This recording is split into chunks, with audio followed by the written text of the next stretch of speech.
এরকম অনেক সময় হয় না যে কেউ কেউ অপপ্রচার করে কারো বিরুদ্ধে, এটা তার জন্য প্রচার হয়ে যায়। কেউ অপপ্রচার চালায়, আল্লাহর মেহেরবানিতে ওইটা তার পাবলিসিটি হয়ে যায়। তার আলাদা করে প্রচার বিভাগের টিম তৈরি করা লাগে না, তার বিরোধীরাই তার প্রচার বিভাগের কাজে নেমে পড়ে। আর আবু জাহেলের লোকরা যে বলল নতুন জাদুকরের নাম মোহাম্মদ, তার কাছে যেও না। এই লক্ষ লক্ষ হাজিরা এর আগে জীবনেও মোহাম্মদ সাল্লাল্লাহু আলাইহি ওয়াসাল্লামের নাম শুনছে? তার মানে মোহাম্মদ সাল্লাল্লাহু আলাইহি ওয়াসাল্লামের নাম তাদের কানে পৌঁছে দেওয়ার দায়িত্ব আবু জাহেল নিজেই নিয়ে নিয়েছে। চিল্লায় এখন ঠিক কিনা? প্রচার হয়ে গিয়েছে। আর সবাই মনে মনে ভাবে, কয় কি এত বড় জাদুকর, হজ করি আর না করি এর না দেখে যাওয়া যাবে না। বিশ্বনবী বললেন আল্লাহ বললেন তোরা আমার নবীর সুনাম সুখ্যাতিকে থামাবি, তোদের মাধ্যমে আমি বিশ্বনবীর সুনাম সুখ্যাতি গোটা বিশ্বে বুলন্দ করে দেব। আবু জাহেল ঘোষণা দিল, খবরদার, হজের মৌসুম, হাজী সাহেবরা গোটা বিশ্ব থেকে আসবে, আমার দলের কর্মীরা তোরা যেটা করবি সেটা হচ্ছে হাজীদের কাছে যে বলবি মক্কায় নতুন এক পাগল আসছে, নতুন এক জাদুকর আসছে, নাম মোহাম্মদ। নাউজুবিল্লাহ পড়বেন না? খবরদার হাজী সাহেবেরা, এই পাগলের কাছে যেও না। সব হাজিরা গোটা বিশ্ব থেকে এসে মক্কার মিনা প্রান্তরে তাঁবুর ভিতরে ঢুকেছে। আর আবু জাহেলের টিম মেম্বাররা সব তাঁবুর ভিতরে উকি মাইরা কয়, খবরদার, নতুন পাগল আইছে। সবাই কয় নাম কি? কয় মোহাম্মদ। নতুন পাগল এসেছে, নাম মোহাম্মদ। নতুন জাদুকর এসেছে, তার নাম মোহাম্মদ। খবরদার, তার কাছে যেও না, তার কথা শোনো না, শুনলে তোমরাও পাগল হয়ে যাবা, তোমরাও পাগল হয়ে যাবা। সে এত বড় জাদুকর, মুহাম্মদ সাল্লাল্লাহু আলাইহি ওয়াসাল্লাম এত বড় জাদুকর, তার জাদু দেখলে, তার কথা শুনলে হাজবেন্ড ওয়াইফের মধ্যে সম্পর্ক বিচ্ছিন্ন হয়ে যায়। সে এত বড় জাদুকর, তার কথা শুনলে বাবা আর ছেলের সম্পর্ক ছিন্ন হয়ে যায়। সে এত বড় জাদুকর, তার কথা শুনলে বন্ধু বন্ধু আলাদা হয়ে যায়। খবরদার হাজী সাহেবরা, তোমরা হজ করতে এসেছো করো, জমজমের পানি খাও আর খেজুর নিয়ে যাবা বাড়িতে, কিন্তু মুহাম্মদ সাল্লাল্লাহু আলাইহি ওয়াসাল্লামের কাছে যাওয়া যাবে না। আচ্ছা, আপনারা বুঝে শুনে উত্তর দেন। এই যে লক্ষ লক্ষ হাজী মিনার তাঁবুতে বসা, আর আবু জাহেলের লোকরা যে বলল নতুন জাদুকরের নাম মোহাম্মদ, তার কাছে যেও না, এই লক্ষ লক্ষ হাজিরা এর আগে জীবনেও মোহাম্মদ সাল্লাল্লাহু আলাইহি ওয়াসাল্লামের নাম শুনছে? তার মানে মোহাম্মদ সাল্লাল্লাহু আলাইহি ওয়াসাল্লামের নাম তাদের কানে পৌঁছে দেওয়ার দায়িত্ব আবু জাহেল নিজেই নিয়ে নিয়েছে। চিল্লায় এখন ঠিক কিনা? প্রচার হয়ে গিয়েছে। আর সবাই মনে মনে ভাবে, কয় কি এত বড় জাদুকর, হজ করি আর না করি এর না দেখে যাওয়া যাবে না।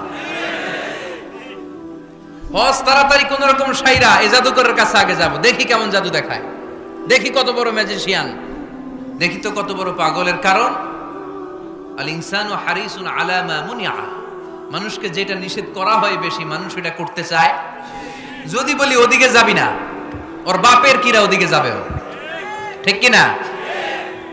এটা আমাদের স্বভাব, আমাদের খাসলা, আমাদের বৈশিষ্ট্য। যেটা আমাদেরকে নিষেধ করা হয় বেশি, ওটা করতে মন চায়। সব হাজিরা মনে মনে ভাবলো আমরা যাব। তোরা যতই বলিস না কেন যাব, হজের পরে অবশ্যই যাব। দেখা গেল হজের পরে বিশ্বনবী মুহাম্মদুর রাসূলুল্লাহ সাল্লাল্লাহু আলাইহি ওয়াসাল্লামের বাড়ির সামনে বিশাল বড় গ্যাদারিং শুরু হয়েছে। সবাই লাইন ধরে দেখা করতে গেছে। দেখা করতে যে বিশ্বনবীর চেহারা দেখে প্রথম নজরেই সব পাগল। চাঁদের চেয়ে সুন্দর তুমি নবী আমার কামলিওয়ালা, চাঁদের চেয়ে সুন্দর তুমি নবী আমার কামলিওয়ালা,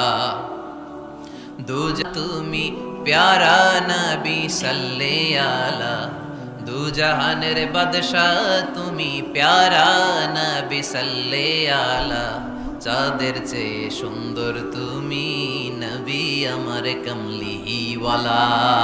সুবহানাল্লাহ পড়েন। এত সুন্দর চেহারা, বিষ্ণু ঈসা ইসলামের চেহারার মতো এরকম চেহারার মানুষ পৃথিবীতে আছে? দ্বিতীয়টা, অনেকে বলে সাইয়েদনা ইউসুফ আলাইহিস সালামের চেহারা নাকি বেশি সুন্দর। সুন্দর ঠিক, কিন্তু আমার নবীর চাইতে বেশি নয়। বিষ্ণু বলতেন আনা মালিহুন ওয়া আখি ইউসুফু সাবিহুন, আমার ভাই ইউসুফ হচ্ছে সবিহ, সবিহ মানে সাদা সুন্দর ধবধবে, আর আমি হচ্ছে মালিহ, মালিহ মানে এসেছে মিলহন থেকে, মিলহন মানে লবণ, মানে লাবণ্যময় সুন্দর। আমার ভাই ইউসুফ নবী সাদা সুন্দর, আমি লাবণ্যময় সুন্দর। কোনটার দাম বেশি? লাবণ্যময় সুন্দরের দাম বেশি। সাইয়েদনা ইউসুফ আলাইহিস সালামের চেহারা দেখে মিশরের মেয়েরা লেবু কাটতে যে বা কমলা কাটতে যে আনার কাটতে কমলা কাটতে যে আঙ্গুল কেটে ফেলেছিল। কোরআন তার সাক্ষী। ওয়া কাত্তা'না আইদিয়াহুন। আম্মাজান আয়েশা রাদিয়াল্লাহু তাআলা আনহা যখন এই ঘটনা শুনেছেন, তিনি মিশরের মেয়েদেরকে ডাক দিয়ে বলেছেন, ও মিশরের মেয়েরা, তোমরা ইউসুফ নবীর সৌন্দর্য দেখে লেবু কাটতে যে আঙ্গুল কেটেছো, আমার স্বামী পেয়ারা নবী মুহাম্মদ রাসূলুল্লাহর চেহারা যদি তোমরা দেখতা, তাহলে লেবু কাটতে যে আঙ্গুল নয়, কলিজাটা কেটে টুকরা টুকরা করে দিতা। আবার আম্মা জান আয়েশা বলতো, লাকুম শামসুন ওয়া লানা শামসুন, তোমাদের জন্য একটা সূর্য আছে, কিন্তু আমি আয়েশার জন্য আলাদা একটা সূর্য আছে। তোমাদের সূর্যটা প্রতিদিন সকালবেলা পূর্ব আকাশে উদিত হয়ে গোটা দুনিয়াটারে আলোকিত করে দেয়, আর আমার সূর্যটার নাম হলো মুহাম্মদ সাল্লাল্লাহু আলাইহি ওয়াসাল্লাম। মসজিদে নববীতে এশার নামাজের পরে আমার সূর্যটা আমার ঘরে উদিত হয়। তোমাদের সূর্য সকালবেলা পূর্ব আকাশে উঠে গোটা দুনিয়াটারে আলোকিত করে, আমার সূর্য মুহাম্মদ এশার নামাজের পরে আমার ঘরের ভেতরে যখন উকি দেয়, আমার পুরো ঘরটারে আলোকিত করে দেয় কে? এত সুন্দর চেহারা ছিল, ওনার চেহারার নূর দিয়ে হারানো সুই খুঁজে পেয়েছে বিশ্বনবীর স্ত্রীরা। চিল্লায় করে আল্লাহু আকবার। বিশ্বনবীর চেহারার সৌন্দর্যের সাথে কারো সৌন্দর্যের কোনো মিল হবে? No comparison with our beloved prophet Muhammad sallallahu alayhi wasallam. Whether it's the fitness, whether it's the appearance, whether it's the status, no comparison with our prophet. এটা ফিটনেসের দিক থেকে হোক, এটা চেহারার সৌন্দর্যের দিক থেকে হোক, এটা কণ্ঠস্বরের ঝংকারের দিক থেকে হোক, সম্মান আর মর্যাদার দিক থেকে হোক, আমার নবীর সম্মানের ধারে কাছেও সম্মান পৃথিবীর কারো হতে পারে না। চিল্লায় বলেন ঠিক কিনা?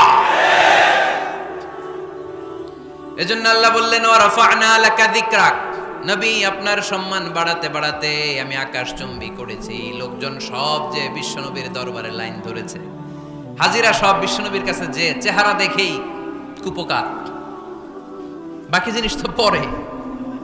অনেকে আছে না, চেহারা দেখলেই মানুষ পাগল হয়ে যায়, আছে না নাই? চেহারা দেখেই পাগল, চেহারা দেখেই পাগল। তারপর তারা মিলাতে লাগলো, মিনার তাবুতে আবু জাহেলের কর্মীরা ঘোষণা দিয়েছিল এলাকায় মুহাম্মদ নামে পাগল এসেছে। তারা মিলায়ে দেখে না, এই মহামানব কোনোদিন পাগল হতে পারে না, কারণ পাগলের চুলগুলো থাকে উস্কো খুস্কো, ঠিক কিনা? আমার নবী সাল্লাল্লাহু আলাইহি ওয়াসাল্লামের চুল উস্কো খুস্কো ছিল? কত সুন্দর চুল আঁচড়ে রাখতেন, জাইতুনের তেল দিতেন, আতর ঢেলে মাথার শীতের মধ্যে ঢেলে দিতেন, কপাল বেয়ে বেয়ে পড়তো, আর যেখানে সেজদা দিতেন সেজদার জায়গায় আতরের ঘ্রাণে আমোদ হয়ে যেত। হাতের তালুতে পারফিউম মাখতেন, আর মানুষের সাথে মুসাফা করলে যার সাথে মুসাফা তার হাতের সাথে নবীর ব্যবহৃত পারফিউমের ঘ্রাণ ছুটে যেত। এত পরিচ্ছন্ন ছিলেন তারা। বিশ্বনবীর চেহারার সাথে আবু জাহেলের বক্তব্যের মিল খুঁজে পায় না। তারা বলে, না, এই লোক কখনো পাগল হতে পারে না। পাগলের চুল থাকে উস্কো খুস্কো, জামা থাকে ছিঁড়া ফাড়া, গায়ের মধ্যে থাকে ময়লা। পাগল কখনো দাঁত মাজে না। কিন্তু বিশ্বনবীর মুচকি হাসির ফাঁক দিয়ে দাঁতের দিকে তাকালে মানুষগুলো সব পাগল হয়ে যায়। স্মাইল দিতেন বিশ্বনবী, স্মাইল, মুচকি হাসি, তাবাসসুম। বিশ্বনবীর মুচকি হাসি দেখলে মানুষ পাগল হয়ে যেত, পাগল পড়া হয়ে যেত। তারা বলে, না না, এ মহামানব তো কখনো পাগল হতে পারে না। আবার মিলাতে লাগলো, আবু জাহেলের কর্মীরা বলেছিল এটা নাকি বড় জাদুকর, কিন্তু তারা বলে, না না, এ অসাধারণ লোকটা জাদুকরও হতে পারে না, সে তো কোনো মন্ত্র পড়ে না। জাদু করার জন্য মন্ত্র পড়ার দরকার আছে না নাই? বিষ্ণুনবী কি মন্ত্র পড়তো? বিষ্ণুনবী কি পড়ে শোনাতো? চিল্লায় বলেন, কি পড়ে শোনাতো? কোরআন শোনাতো। এত সুন্দর কণ্ঠ ছিল বিশ্বনবীর, পাগল হয়ে যেত মানুষ শুনতে শুনতে, পাগল পড়া হয়ে যেত, বিমুগ্ধ হয়ে যেত। তারা সবাই বলতে আরম্ভ করলো, আবু জাহেল তুমি মিথ্যাবাদী, তবে তোমাকে ধন্যবাদ এরকম একটা মানুষের সাথে পরিচয় করিয়ে দেওয়ার জন্য। সুবহানাল্লাহ কইলেন না? আমরা মেনে নিতে পারলাম না সে পাগল নয়, জাদুকর নয়, সে হলো এই জামানার পয়গাম্বার। আমরা পড়ে নিলাম লা ইলাহা ইল্লাল্লাহু মুহাম্মাদুর রাসূলুল্লাহ। রাসূলুল্লাহ সাল্লাল্লাহু আলাইহি ওয়াসাল্লাম। ওয়া রাফা'না লাকা যিকরাক, নবী হে এইভাবে আমি আপনার সম্মানকে বাড়িয়েছি। হাইসুমা যুকিরতু যুকিরতা মাই, নবী যেখানে আমার নাম নেওয়া হবে আমার পর পর আপনার নামও নেওয়া হবে। পড়েন সুবহানাল্লাহ। যেখানে আমার আল্লাহর নাম তারপরে আমার নবীর নাম আছে না নাই? কালিমার ভেতরে লা ইলাহা ইল্লাল্লাহ আমার আল্লাহর নাম শোভা পায়, তারপরে মুহাম্মাদুর রাসূলুল্লাহ দ্বিতীয় বাক্যে আমার নবীর সুন্দর নামটা আছে না নাই? কালেমার মধ্যে প্রথমে আল্লাহর নাম, তারপরে নবীর নাম। হাইসুমা যুকিরতু যুকিরতা মাই, নবী কিভাবে আপনার মর্যাদা আমি বাড়াবো জানেন? যেখানে আমি ওইখানেই আপনি, যেখানে আমার নাম নেওয়া হবে তারপরেই সৃষ্টিকুলের মধ্য থেকে শুধু আপনার নাম নেওয়া হবে। সুবহানাল্লাহ পড়েন। আপনার উম্মতেরা গোটা বিশ্বে সালাত আদায়ের জন্য আজান দিবে, আজানের প্রথম 4 বাক্যে আমি আল্লাহর বড়ত্ব আল্লাহু আকবার, তারপরের 2 বাক্যে আমি ছাড়া কোনো ইলাহা নাই এটার সাক্ষ্য দেয়া হবে, তারপরের 2 বাক্যে সবাই সাক্ষ্য দিতে বাধ্য আপনি ছাড়া দুনিয়ায় আর কোনো শেষ রাসূল নাই। তার মানে আজানের মধ্যেও আমার আল্লাহর নামের পরে আমার নবীর নাম আছে না নাই? এরপর আমরা একামত দিয়ে জামাত শুরু করি। এই জামাতের আগে যে একামতটা দেই, এই একামতেও আল্লাহর নামের পরে আমার নবীর নামটা আছে না নাই? আল্লাহু আকবার, আল্লাহু আকবার, আশহাদু আন লা ইলাহা ইল্লাল্লাহ, আশহাদু আন্না মুহাম্মাদার রাসূলুল্লাহ সাল্লাল্লাহু। তার মানে আজানে আমার নামের পরে আপনার নাম, একামতে আমার নামের পরে আপনার নাম। নামাজের শেষে যখন আমরা শেষ বৈঠকে বসি সেখানে বিশ্বনবীর উপর দুরূদ আছে না নাই? তার মানে সব জায়গায় বিশ্বনবীর নাম নেয়াকে আবশ্যক করে দিয়েছে কে? নবী হে। এই গোটা বিশ্বের ভেতরে সূর্য উঠবে, সূর্য ডুববে, শীত যে গ্রীষ্ম আসবে, দিন যে রাত আসবে, এক মুহূর্তের জন্য আপনার নামের আলোচনা থামবে না। চিল্লায় বলো ঠিক কি না? রাফা'না লাকা যিকরাক, I have dignified your status very high, very high, অনেক উপরে নিয়েছি। আকাশ বাতাস ছাপিয়ে, সাত আকাশ কাঁপিয়ে আরশ পর্যন্ত আমি আপনার মর্যাদাকে বুলন্দ করেছি। এই পৃথিবীতে যত আসমানি কিতাব এসেছিল সবগুলো আসমানি কিতাবে বিশ্বনবীর নাম উল্লেখ করেছে কে? তার মানে তাওরাতের ভেতরে বিশ্বনবীর নাম আছে না নাই? ইনজিলে, জাবুর, সুহুফে ইব্রাহিম, সুহুফে মূসা আল্লাযী ইয়াজিদুনাহু মাকতুবান ইনদাহুম ফিত তাওরাতি ওয়াল ইনজিল। ইহুদিরা খ্রিস্টানরা বিশ্বনবীর মানতে চাইতো না। তারা বলতো মুহাম্মদ তোমার নাম তো আমাদের কিতাবে নাই। বিশ্বনবী বললেন পড়ো। তারা পড়তে পড়তে বিশ্বনবীর জায়গাটা লুকিয়ে রাখতো। যেখানে বিশ্বনবীর নাম ওরা এভাবে ধরে রাখতো। বিষ্ণু ইসা ইসলাম এক সাহাবাকে বললেন আমি তো ওদের ভাষা বুঝি না, তুমি ওদের ভাষা বুঝে দেখো কোন জায়গায় চোরামিটা করো। প্রতিটা কিতাবের প্রতিটা পাতায় পাতায় বিশ্বনবীর নাম আছে না নাই? সাইয়েদনা আদম আলাইহিস সালাম থেকে শুরু করে ঈসা আলাইহিস সালাম পর্যন্ত যত নবী এসেছে সব নবী সুসংবাদ দিয়েছে যে একজন নবী আসবে, যেই নবী আসার মধ্য দিয়ে এই আম্বিয়া আলাইহিমুস সালাম পৃথিবীতে আসার যে ধারাবাহিকতা, এই সিলসিলা, এই চেইনকে আল্লাহ তাআলা কাট অফ করে দিবে। সাইয়েদনা আদম তার বংশধরদেরকে বলেছে, নূহ আলাইহিস সালাম তার প্রজন্মকে বলেছে, ইব্রাহিম আলাইহিস সালাম তার জেনারেশনকে বলেছে, মূসা আলাইহিস সালাম বনি ইসরাইলকে শুনিয়েছে। সর্বশেষ সাইয়েদনা ঈসা আলাইহিস সালাম এসে বলেছে, ইয়াতি মিন বাদি ইসমুহু আহমদ, আমার পরে এমন এক নবী আসবে তার নাম চিল্লায় বলেন আহমদ। বড় বিশ্বস্ত সে কোন বন্ধু বলো বেশি বিশ্বস্ত, সে কোন বন্ধু বলো বেশি বিশ্বস্ত, কার কাছে মন খুলে দেয়া যায়, কার কাছে প্রাণ খুলে বলা যায়, হওয়া যায় অতি আশ্বস্ত, তার নাম আহমদ বড় বিশ্বস্ত। সুবহানাল্লাহ পড়েন। ইয়াতি মিন বাদি ইসমুহু আহমদ, আমার পরে এমন এক নবী আসবে তার নাম হবে আহমদ। এই নবীর পরে আর কোন নবী আছে? চিল্লায় বলেন লা নবিয়্যা বাদি। ওলা রাসূলা, আমার পরে কোনো নবীও নাই, আমার পরে কোনো রাসূলও নাই, তবে আমার পরে যদি নবী হওয়ার যোগ্যতা কারো থাকে, আমার ওমরে ফারুক নবী হওয়ার যোগ্যতা রাখে। কোন নবী নাই, খাতামুন নবিয়্যিন, আমার পরে কোনো নবী নাই। তার মানে বিশ্বনবীর জীবনে ৩ নম্বর নিয়ামত হলো রাফা'না লাকা যিকরাক, মর্যাদা আমি বাড়াতে বাড়াতে বাড়াতে বাড়াতে নবী অনেক উপরে নিয়েছি। আবার আল্লাহ আমাদেরকে ডেকে বললেন, ও ইমানদার বান্দারা শোনো, আমি স্বয়ং আল্লাহ তাআলা আমার ফেরেশতা বাহিনী নিয়ে এই নবীর উপরে স্বয়ং আমি দুরূদ পড়ি।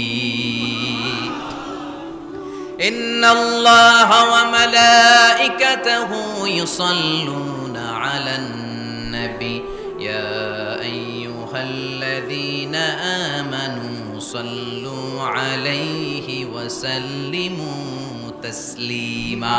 পড়েন, আল্লাহুম্মা সাল্লি আলা মুহাম্মদ ওয়া আলা আলি মুহাম্মদ কামা সাল্লাইতা আলা ইব্রাহিম ওয়া আলা আলি ইব্রাহিম ইন্নাকা হামিদুম মাজিদ।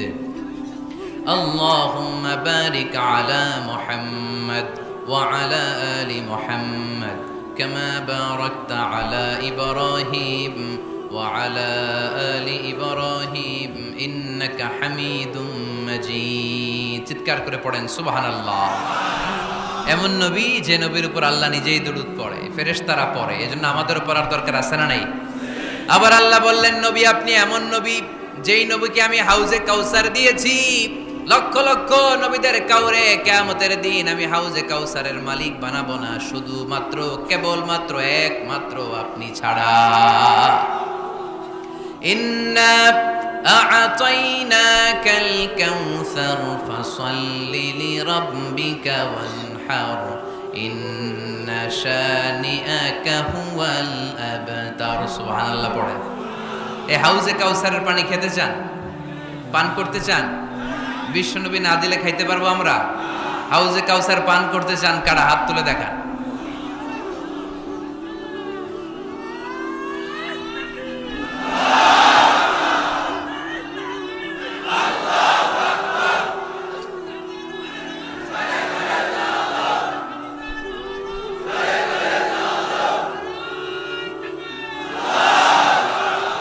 আহলা মিনাল আসাল, হাউজে কাউসারের পানি মধুর চেয়েও মিষ্টি।